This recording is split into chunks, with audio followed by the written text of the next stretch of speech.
الحمد لله رب العالمين الرحمن الرحيم مالك يوم الدين إياك نعبد وإياك نستعين اهدنا الصراط المستقيم صراط الذين أنعمت عليهم غير المغضوب عليهم ولا الضالين.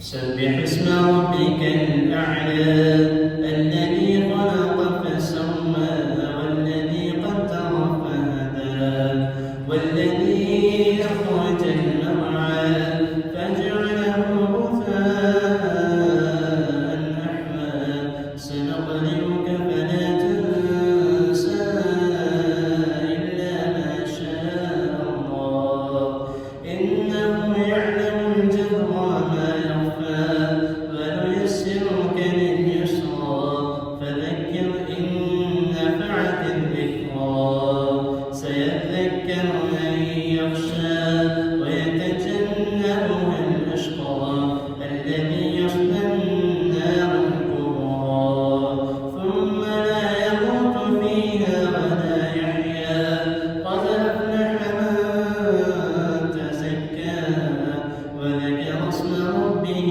فصلى بل تبصرون الحياة الدنيا والآخرة خير وأبقى إن هذا لفي الصحف الأولى صحف إبراهيم وموسى.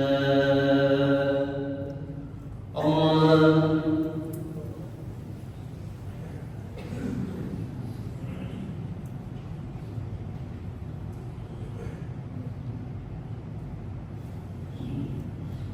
سمع الله لمن حمده.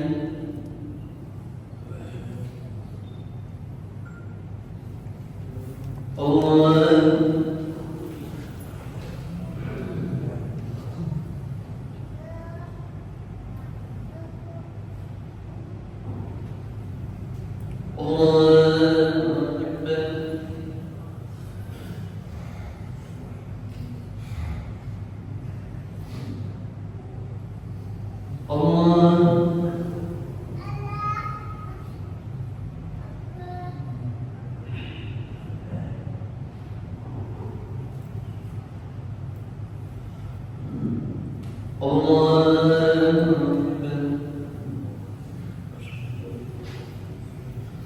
الحمد لله رب العالمين الرحمن الرحيم مالك يوم الدين إياك نعبد وإياك نستعين اهدنا الصراط المستقيم صراط الذين أنعمت عليهم غير المغضوب عليهم ولا الضالين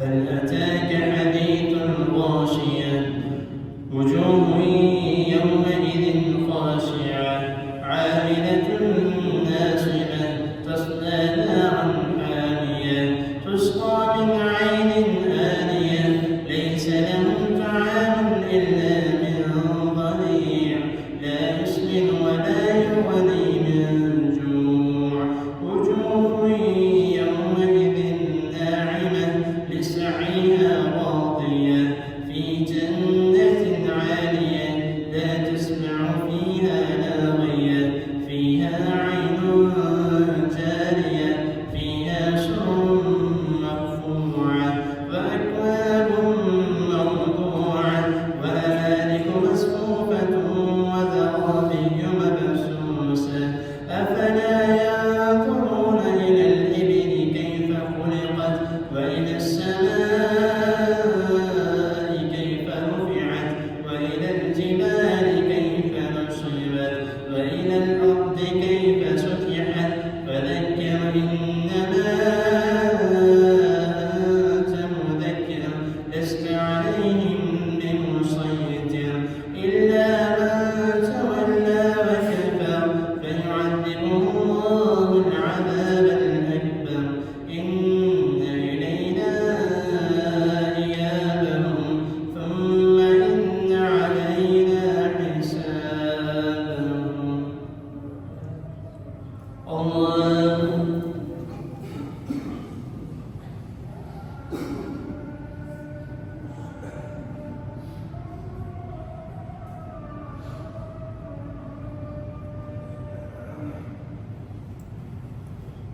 سمع الله لمن حمده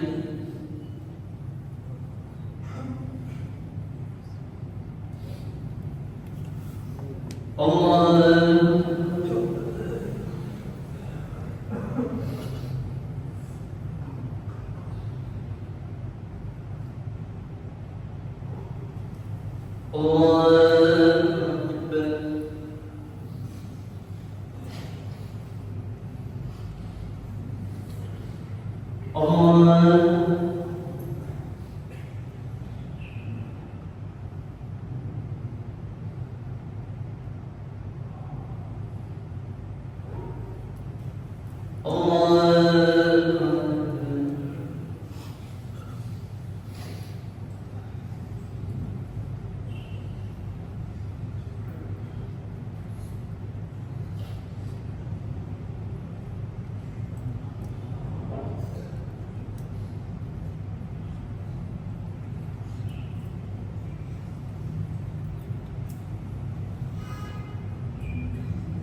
السلام عليكم ورحمة الله.